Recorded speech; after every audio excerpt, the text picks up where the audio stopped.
Assalamualaikum warahmatullahi wabarakatuh.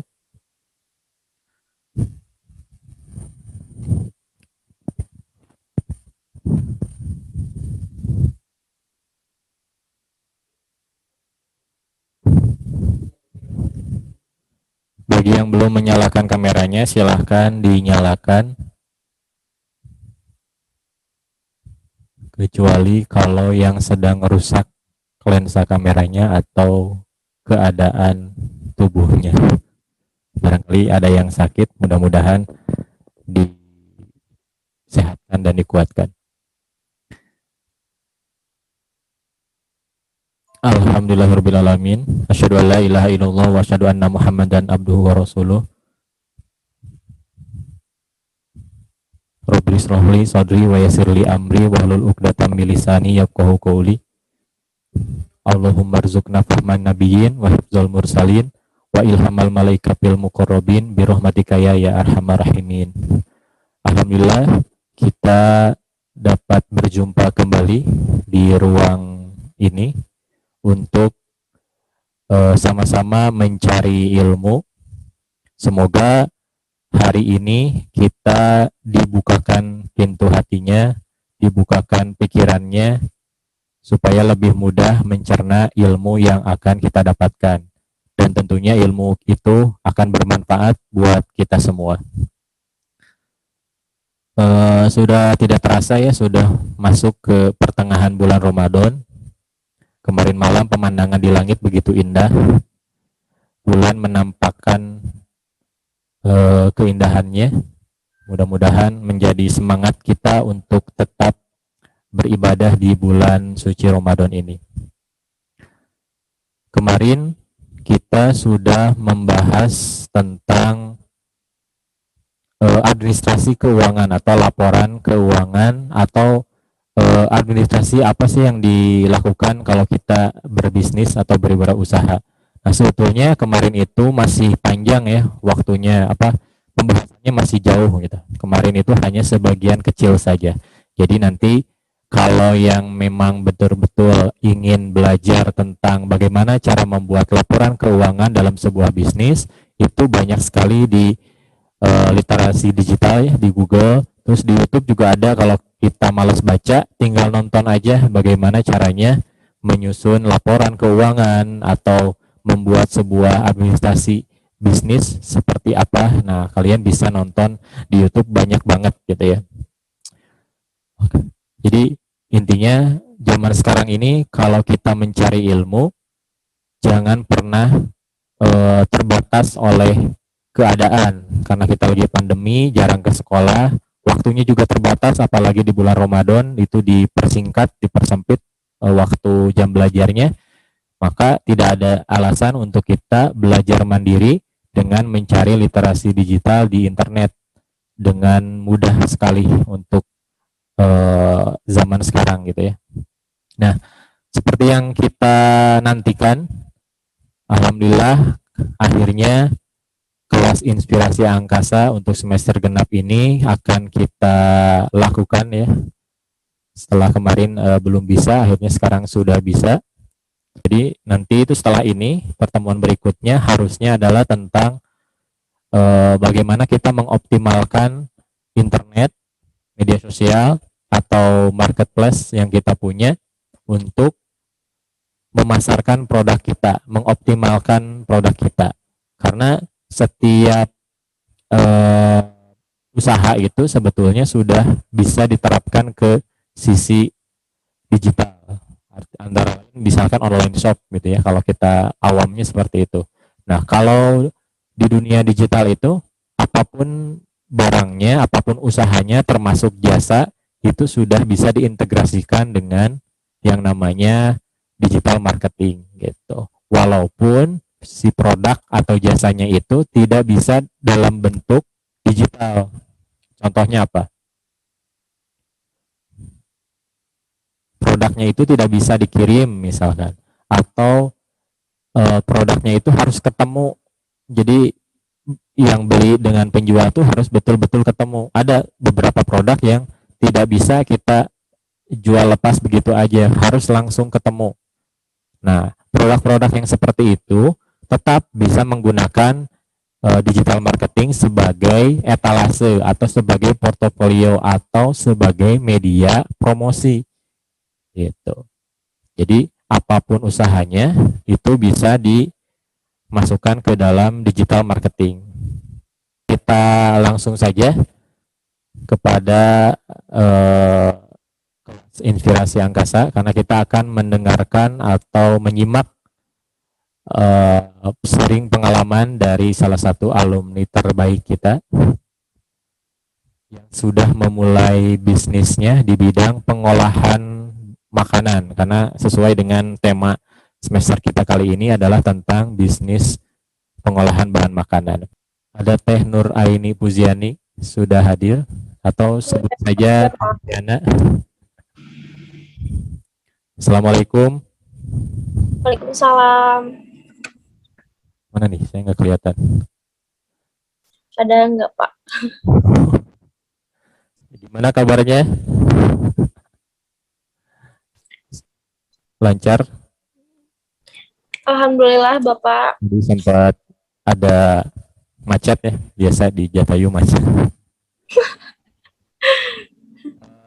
Iya, menjelang Lebaran. Waktunya terlalu mepet kalau di bulan Ramadan ini karena disempitkan waktunya, biasanya kita bisa sampai 1 jam karena ini di bulan Ramadan, jadi waktunya hanya 30 menit kurang lebih seperti itu. Jadi saya persilahkan langsung kepadanya. Pertama-tama terima kasih buat Pak Ijeri, guru saya di SMA Kasa, udah mau mengundang saya sebagai alumni buat ngasih share business experience. Pertama-tama perkenalan dulu ya.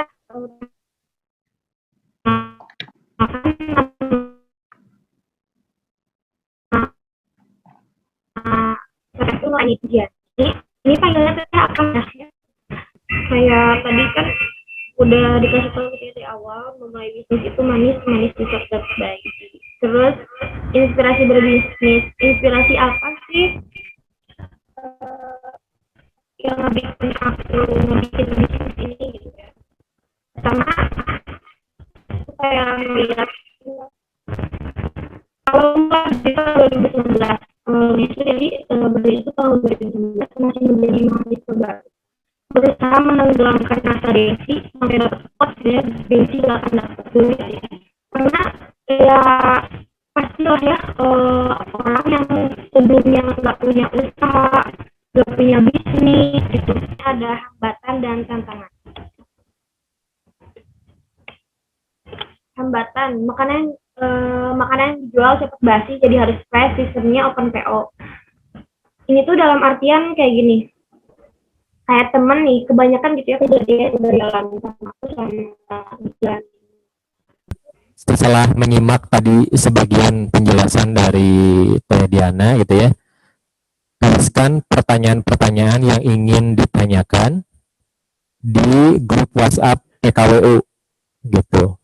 Ya, tuliskan pertanyaannya, nama dan kelas itu di grup WhatsApp untuk proses keaktifan kelas juga, atau nanti akan dipilih 2 pertanyaan terbaik. Nah, nanti pertanyaan tersebut akan saya forward ke Diana gitu ya.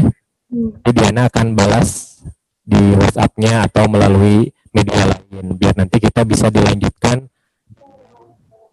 Zoom ini begitu. Jadi mohon maaf banget nih karena kendala teknis ya. Iya. Nggak bisa tuntas sampai akhir. Kan dalam sebuah bisnis kuliner lah salah satunya adalah dessert gitu. Dan ditulis tuh di hambatannya bahwa dampak dari COVID-19 ini semua aspek dapat ya. Nah, gimana nih? Apakah ada trik khusus gimana caranya supaya dessert ini bisa dikenal apalagi di bulan Ramadan gitu kan, rata-rata tuh untuk berbuka bagus nih. Nah, apa upayanya sih, karena kan hambatannya tuh kehilangan pelanggan katanya tadi kan dari teman kuliah, sedangkan kuliah daring nggak ketemu. Nah, itu gimana sih? Jadi upaya yang dia pakai itu untuk penjualan dessert by Dini awalnya tuh kayak cuman di snap WA sama instastory temen gitu. Cuman lama kelamaan aku juga dapet, maksudnya tuh kayak kata temen gitu ya, kata temen deket yang udah pernah juga nih si bisnis experience di sini, owner Safa ID, katanya coba deh seriusin di sosial media, kamu bikin konten, kamu bikin foto produk yang bagus, eh, terus sebisa mungkin untuk terus promosi sampai menjangkau luas, yang pada akhirnya pas waktu kemarin gitu, waktu lagi COVID-19, ya aku bisa gitu sampai orang yang nggak aku kenal pun ada yang ngebeli gitu di dessert.by di ini gitu. Di Instagram, terlebih di Instagram. Berikutnya, dituliskan pertanyaan-pertanyaan yang ingin ditanyakan di grup WhatsApp ya, biar nanti saya sampaikan, saya pilih untuk dijawab langsung oleh Teh Diana. Baik, di sini Teteh bakal ngejawab pertanyaan-pertanyaan kalian. Dari pertama yang dari Ilham Maulana. Adakah cara yang dilakukan agar hambatan dan tantangan yang dialami dapat diatasi? Ada ya, tentunya ada gitu ya. Contohnya kayak pertama gitu, salad buah. Salad buah kan emang harus fresh gitu. Dan itu juga produk yang dijual sama Teteh. Jadi Teteh pakai sistem PO gitu untuk penjualan si salad buah ini. Terus tantangannya yang dialami, ya semakin tantangannya kayak gitu, semakin ada tantangan semakin kita lebih belajar. Dan Teteh tuh jadi sekarang tuh alhamdulillah gitu ya, jadi lebih tahu apa itu bisnis, gimana strategi marketingnya dan lain-lain. Meskipun ya belum begitu up gitu usaha Teteh yang sedang Teteh jalanin sekarang. Terus yang kedua dari Fiona Liora. Kak, pernah gak sih kayak waktu corona tuh bener-bener down atau kayak lagi sepi-sepi banget, ada gak niat buat berhenti sebentar karena keadaan gitu? Motivasinya untuk bertahan apakah ada banget ya, itu pas waktu corona datang kayak monster gitu ya, datang ke Indonesia yang ngebikin semua orang diem di rumah, kayak gak mau berinteraksi, kayak sedih banget gitu ya. Pendapatan yang asalnya aku senang gitu, mendapatkan pendapatan jadi gak ada. Cuman ketika aku diem di rumah ya aku tetap kayak foto produk gitu, kayak ngebikinnya tuh satu aku fotoin terus kayak gitu, aku promosi, cuman tetap promosi pada waktu corona, cuman ya berhentinya juga sebentar sih pas waktu PSBB ya Teteh jalan lagi, karena ya kebutuhan kita nggak bisa diberhentiin gitu. Adanya corona kita mungkin bisa berhenti gitu, berhenti aktivitas, kita bisa diam di rumah, tapi kan kebutuhan nggak akan bisa berhenti gitu. Maka dari itu motivasinya untuk tetap berjualan adalah itu, kebutuhan yang tidak bisa berhenti. Terus ada dari Firmansyah. Kak, apakah kakak memiliki motivasi yang kuat dalam diri kakak sehingga bisnis dessert kakak sekarang ini sangat banyak peminat? Dan apakah kakak pernah mendapatkan kritikan atau komentar yang bikin kakak down selama berusaha? Motivasi dalam yang kuat dalam diri itu, aku tuh apa sih menanamkan gitu. Kalau gengsi tuh gak akan dapet uang. Cuman itu sih, kayak jadi semangat aja gitu. Jadi semangat untuk terus berjualan, dan kalau misalnya kata teman-teman ya gak usah malu, ngapain gitu. Gak malu-maluin kok punya berjualan kayak gitu. Terus apakah kakak pernah mendapatkan kritikan atau komentar? Pernah dong. Teteh pernah di komen kayak gini, Diana, lu jualan dessert untungnya seberapa sih, kok maunya? Itu sampai sekarang gak akan pernah lupa, kayak sakit hati banget disepelekan kayak gitu. Cuman selebihnya teman-teman Teteh, apalagi teman-teman yang satu tujuan itu untuk nge-build up usahanya, yang udah punya usaha masing-masing, ya mensupport satu sama lain. Contohnya kayak owner Safa Hijab Official itu yang selalu mensupport aku dalam usaha ini gitu. Terus selanjutnya dari Cantika. Izin bertanya Teh, kan Teteh berjualan di kampus juga. Nah, sebagai tantangannya itu bersaing dengan yang lain. Nah, apakah saat Teteh berjualan di kampus Teteh juga bersaing dengan mahasiswa yang lain? Iya, berjualan dessert, tapi pada waktu itu di kampus Teteh belum ada salad buah, cuman dessert yang lain udah ada. Maka dari itu kayak dessertnya itu kayak puding gitu. tapi ya udah ya kalau misalkan masalah kompetitor kayaknya emang udah lumrah ya, setiap usaha pasti banyak kompetitornya, apalagi salad buah gitu. Terus kayak brownies alpukat kayak gitu-gitu, kayak banyak gitu yang bikin, bukan cuman aku doang. Jadi ya tetap harus semangat lah, intinya nggak boleh ngerasa insecure ketika banyak kompetitor. Intinya kita harus punya ciri khas lah. Kalau misalkan kita banyak kompetitor, kita mempunyai ciri khas lah, entah dari packaging itu, entah dari rasa, atau dari keunikan si makanan itu sendiri. Satu lagi teh, kan COVID-19 sebagai penghambat teteh berjualan. Nah pasti awal-awal kaget karena COVID, iya bener banget. Lalu bagaimana cara teteh untuk mengatasi hambatan tersebut agar COVID-19 tidak lagi jadi hambatan teteh berjualan? Ya let it flow sih. Pada waktu COVID-19 tuh ya awal-awal teteh ya sama kayak orang lain, takut gitu buat keluar, kayak vakum usaha tuh ya teteh lakuin. Cuman ketika PSBB, ketika melihat lingkungan sekitar sudah merasa sedikitnya sudah biasa-biasa aja gitu, nggak biasa-biasa aja sih, kayak lebih baik lah, lebih better dari sebelumnya, ya teteh jalanin lagi. Terus ya itu tadi lebih fokus juga di sosial media untuk nge-up. Dan hikmahnya juga ya, gara-gara corona aku jadi dapatin pelanggan yang sama sekali belum aku kenal sebelumnya. Terus yang selanjutnya dari Zulfah Hayatunisa. Kenapa pas awal mulai bisnis Teh Diana milih produk salad buah? Kan bahan bakunya buah. Terus lebih enak disediain pas dingin atau fresh buahnya. Pernah ada kekhawatiran produknya cepat basi atau enggak Teh? Terus apa pernah Teteh pas awal bisnis nemuin pelanggan yang ghosting? Terus gimana solusinya sama pelanggan yang kayak gitu? Kenapa pas awal mulai bisnis Teh Diana? Karena aku bisanya cuma bikin salad buah pada waktu itu. Terus bahan bakunya buah harus fresh, justru itu karena harus fresh gitu ya. Jadi Teteh bikinnya penjualan dessert ini tuh sistemnya open PO. Sampai ke brownies alpukat pun meskipun bisa di freezer gitu ya, tetap open PO. Terus apa pernah Teteh pas awal-awal bisnis temuin pelanggan yang ghosting? Kayaknya enggak di awal doang deh, sampai sekarang juga ada. Pernah ada satu kejadian yang parah banget menurut aku. Dia tuh pesan dari 2 hari sebelumnya, tapi ya gitu ghosting gitu. Teh beli 2 katanya. Dia cuma beli 2 tuh pada waktu itu. Anterin ya ke sini, enggak ketang. Nanti aku sore ke situ, aku tungguin nggak ada. Terus Teh jadi nggak? Jadi Teh besok ya aku pulang kerja. Terus nanti ya sore ke situ atau enggak malam katanya. Pas waktunya nggak ada. Terus pada akhirnya dia bilang lagi, Teh anterin aja. Pas dianterin tuh hujan gitu ya. Teh maaf aku nggak bisa. Ya gimana dong, aku besok gak akan ada di Bandung katanya gitu.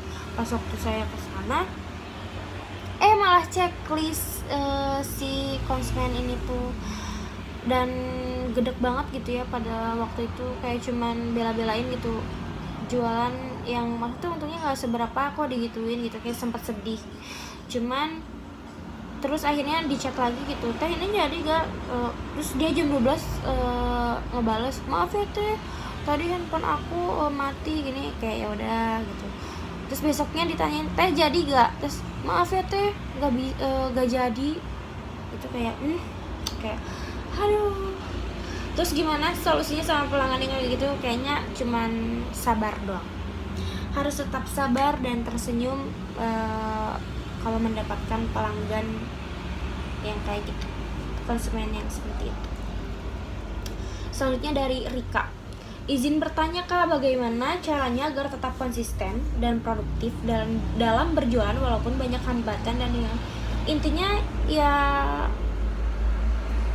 apa ya, kita harus senang gitu, kita harus senang, niat. Maka dari itu kan usaha itu harus punya dasar mental yang kuat, disiplin, tekun, ulet, dan sabar tuh emang benar-benar harus diterapin gitu. Jadi mungkin kalau beberapa orang yang kayak baru nyemplung gitu ya, baru-baru kayak pas waktu awal-awal pastilah dia ngerasain produknya terjual laku gitu, laku abis. Pas waktu keesokan harinya nggak ada yang beli, terus tiba-tiba jadi berhenti, kan banyak juga gitu yang berusaha seperti itu. Cuman diri pribadi mengatakan ya namanya usaha nggak seterusnya ada terus gitu yang beli, ya kita harus sabar. Terlebih kan teteh juga sistem PO, jadi lebih enak lah ini kalau misalkan nggak ada yang beli, ya udah nggak apa-apa. Nike Julian, selanjutnya dari Nike Julian, izin bertanya Kak, kan tadi di bagian tantangan salah satunya ada membuat konten. Nah, seberapa besar pengaruh konten itu pada bisnis dessert Kakak? Dan kan banyak juga orang-orang lain yang bikin bisnis dessert kayak Kakak. Nah, gimana sih caranya Kakak biar bisnis dessert Kakak itu terpandang sama yang lain? Jadi pembeli tuh belinya di dessert Kakak. Terima kasih Kak semuanya. Seberapa besar sih pengaruh konten itu pada bisnis dessert? Kayaknya di semua usaha konten itu sangat perlu gitu ya. Apalagi di zaman sekarang yang banyak banget aplikasi untuk mendukung sebuah konten gitu. Contohnya kayak foto produk harus bagus, feed Instagram harus nyambung, harus unik. Itu kan kayak meskipun si salad buahnya biasa aja, tapi kan beda sama orang yang cuma motoin di foto cekrek salad buah doang, sama yang kita edit tuh dibagus-bagus, kan konsumen pasti lebih tertarik ke kita. Terus banyak juga kan orang yang bikin bisnis gitu ya, kompetitor. Gimana sih gitu biar orang lain. Jadi pada waktu itu aku pernah bikin jadi setiap pembelian tuh ada kertas gitu, kertas ucapan terima kasih yang ngebikin orang tuh seneng gitu, kayak kadang kayak di SG-in, lucu banget kayak gitu. Itu kan sebuah strategi untuk menarik konsumen.